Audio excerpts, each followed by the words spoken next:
Muito bem, vamos conversar. Este é um daqueles assuntos que nos mantém acordados à noite, mas que raramente temos coragem de perguntar em voz alta na igreja. É aquele medo frio que surge quando você termina uma oração e sente nada, apenas o silêncio. E a pergunta que ecoa na mente é: será que Deus desistiu de mim? Será que eu fui longe demais? Eu já lutei com esse pensamento em várias fases da minha caminhada, e talvez você também. A sensação de que o céu virou bronze, de que a presença que antes era tão real agora parece apenas uma memória distante. Muitos de nós vivemos com o pavor de ter cometido o pecado imperdoável, ou de ter apagado o Espírito Santo de vez. Mas quando eu fui buscar a verdade, não apenas respostas religiosas para me acalmar, mas o que a Bíblia realmente diz, descobri algo importante. O afastamento não acontece de uma vez. Ele deixa rastros. Ele dá sinais. Hoje eu quero compartilhar com você 3 sinais bíblicos claros de que o Espírito Santo pode estar se afastando, ou melhor, de que nós estamos nos tornando insensíveis a Ele. E cuidado, o terceiro sinal é o mais perigoso de todos. Antes de entrarmos nos sinais, precisamos alinhar algo essencial. Davi, no Salmo 51, depois de cometer erros terríveis, fez uma oração desesperada: não retires de mim o teu Espírito Santo. Ele sabia que sem essa presença, ele seria apenas um rei vazio, como Saul foi antes dele. No Novo Testamento, porém, a dinâmica muda. A questão não é Deus fazendo as malas e indo embora, mas a quebra da comunhão. É o relacionamento esfriando a ponto de você não ouvir mais a voz dele. Pense nisso como uma frequência de rádio. A estação continua transmitindo, mas o receptor está quebrado ou sintonizado em outro lugar. O Espírito Santo é uma pessoa, não uma força impessoal. E como qualquer pessoa, ele pode ser entristecido, ignorado e resistido. Eu precisei refletir muito sobre isso porque, sinceramente, eu não queria admitir que o problema era o meu receptor. Eu queria culpar o silêncio de Deus. Mas a Bíblia mostra que existem sintomas claros quando essa conexão está morrendo. O primeiro sinal é o que a Bíblia chama de entristecer o Espírito Santo. Paulo fala disso em Efésios 4:30. Na prática, isso se manifesta como a perda da convicção imediata.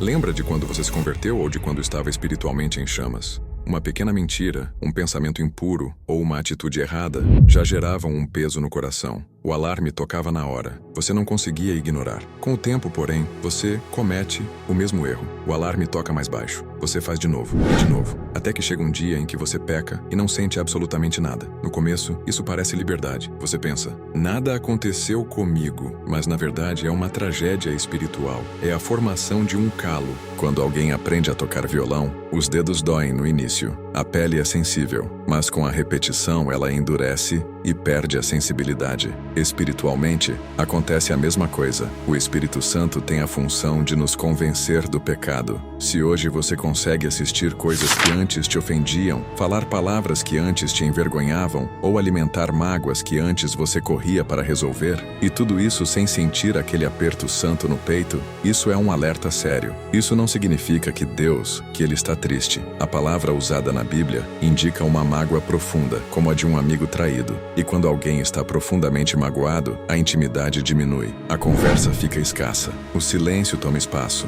Se você consegue pecar e dormir em paz, esse é o primeiro sinal de que a distância aumentou. O segundo sinal é o que a Bíblia chama de apagar o espírito. Aqui, a metáfora muda. Não é mais uma pessoa entristecida, mas um fogo sendo sufocado. O sinal prático disso é a ausência de apetite espiritual. Não é cansaço comum, é indiferença constante. A Bíblia parece apenas um livro sem vida. A oração vira um monólogo vazio. Você fala, mas não espera resposta. Fogo precisa de combustível e oxigênio. Quando você joga terra demais, entretenimento excessivo, distrações, preocupações e corta o oxigênio da oração e da palavra, o fogo se apaga. O Espírito Santo é quem gera fome por Deus. Quando ele é apagado, a Bíblia até pode estar aberta, mas permanece fechada por dentro. As letras estão ali, mas a vida não. Então, você começa a substituir intimidade por atividade religiosa. Você vai ao culto, canta as músicas, cumpre rotinas, mas por dentro é um deserto. Você conhece a letra, mas não sente a música. Isso é perigoso porque dá para viver assim por anos. Saul continuou sendo rei e oferecendo sacrifícios muito tempo depois de o espírito ter se retirado dele. Ele manteve a posição, mas perdeu a unção. Se hoje você não sente nenhum desejo de buscar a Deus, e isso não te incomoda, o fogo pode já ter virado apenas cinza fria.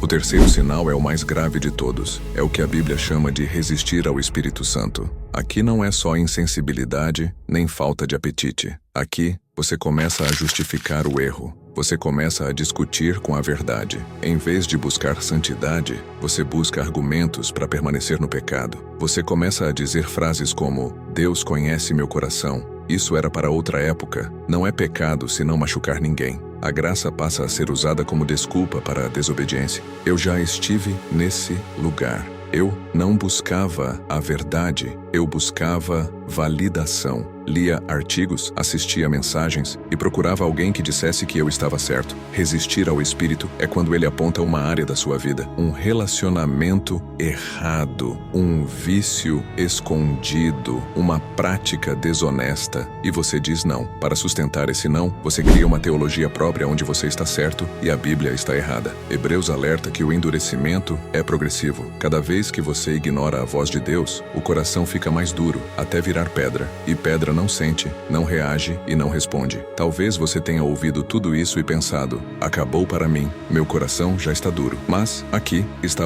essa boa notícia. Se você sentiu medo, incômodo ou preocupação ao ouvir isso, essa é a prova de que o Espírito Santo ainda está trabalhando em você. Um coração morto não se preocupa. Um coração totalmente endurecido não busca respostas sobre Deus. O fato de você se importar é sinal de que ainda existe uma brasa ali. E uma brasa, com arrependimento, pode voltar a virar fogo. Não ignore esse sinal. Não deixe para amanhã. Se este conteúdo falou com você, considere se inscrever no canal e deixar seu comentário. Qual desses sinais você precisa combater hoje? Vamos conversar. Até a próxima.